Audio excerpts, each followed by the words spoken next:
Darsanto, VKP Kategori Negara Semarang. Hari ini saya ketemuan tanggal 7 Maret 2021 hari Minggu. Mbak Ani dari Meguwo, dia menulis ini, silakan.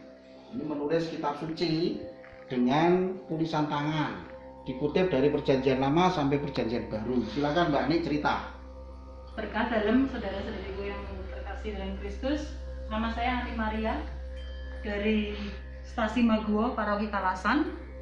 Saya memiliki pengalaman iman, memiliki pengalaman mendapatkan wahyu pribadi dari Tuhan untuk menyalin ulang kitab suci dari Perjanjian Lama, Perjanjian Baru, sekaligus dengan Deuterokanonika.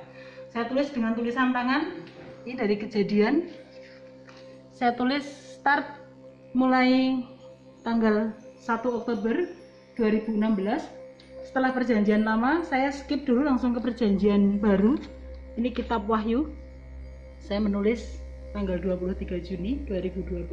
Baru setelah itu saya menyalin Deuterokanonika. Ini saya start mulai tanggal 1 Juli 2020 dari kitab Tobit. Dan saya mengakhiri untuk menyalin Deuterokanonika ini pada tanggal 18 November 2020. Jadi semuanya komplit saya tulis dari lembar paling depan Alkitab, yaitu kitab Kejadian, sampai dengan kitab Wahyu. Apa yang Mbak Ani dapatkan dari pengalaman menulis tangan ini? Wah, banyak sekali Romo. Saya dengan menyalin Alkitab ini lembar demi lembar, bab demi bab, buku demi buku, saya merasa Tuhan itu mencuci bersih diri saya Romo. Sehingga diri saya yang tadinya saya merasa sudah menjadi manusia yang nggak karu-karuan, dosa saya banyak sekali. Kemudian saya merasa hidup saya sangat kering, dan saya mempunyai keinginan untuk memulihkan hubungan saya dengan Tuhan. Dan Tuhan menjawabnya dengan cara seperti ini, Romo. Ya. Apa yang terjadi dengan penulisan ini? Apalagi kan? Untuk tulisannya berubah atau gimana? Kok saya melihat tetap rapi-rapi saja. Betul sekali, Romo. Saya mengalami pengalaman yang unik ini, Romo. Jadi ini pada kitab Kejadian, mungkin bisa jelas di sini kan. Pada kitab Kejadian, saya menuliskan dengan cara seperti ini, Bapak Ibu, miring ke kanan. Miring ke kanan. Dan kemudian Bapak Ibu bisa melihat perubahan ketika saya nulis Wahyu, tulisan saya berubah total menjadi lurus, tegak, kecil-kecil, tegak lurus dan kecil-kecil. Nih. Nah, ternyata Romo, saya setelah membaca ilmu tentang tulisan tangan atau yang disebut grafologi, itu ternyata begini Romo. Orang yang tulisan tangannya itu miring ke kanan dan besar-besar sampai nandes kertas, itu konon adalah orang yang sangat keras kepala, orang yang tidak mau diatur, orang yang sangat egois. Dan ahli grafologi tersebut mengatakan, kalau Anda ingin karakter Anda berubah, ubahlah bentuk tulisanmu.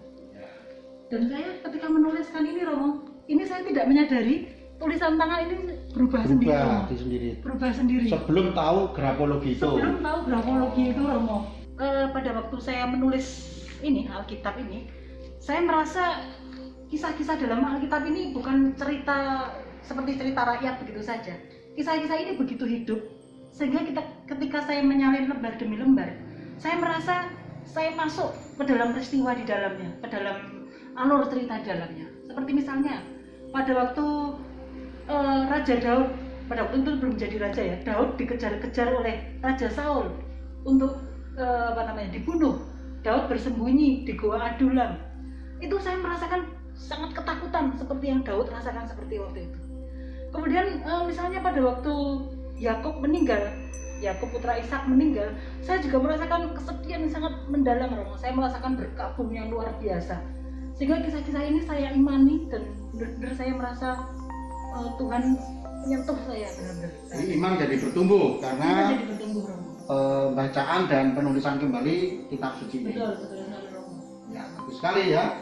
Baik, demikian terima kasih Mbak Ani. Dan itu saudara-saudari pengalaman iman Mbak Ani yang berubah menjadi lebih baik, menjadi lebih akrab dengan Tuhan gara-gara menyalin kitab suci, karena mendapat inspirasi supaya memperbaiki relasi dengan Tuhan dan sesama. Semoga bermanfaat, berkah dalam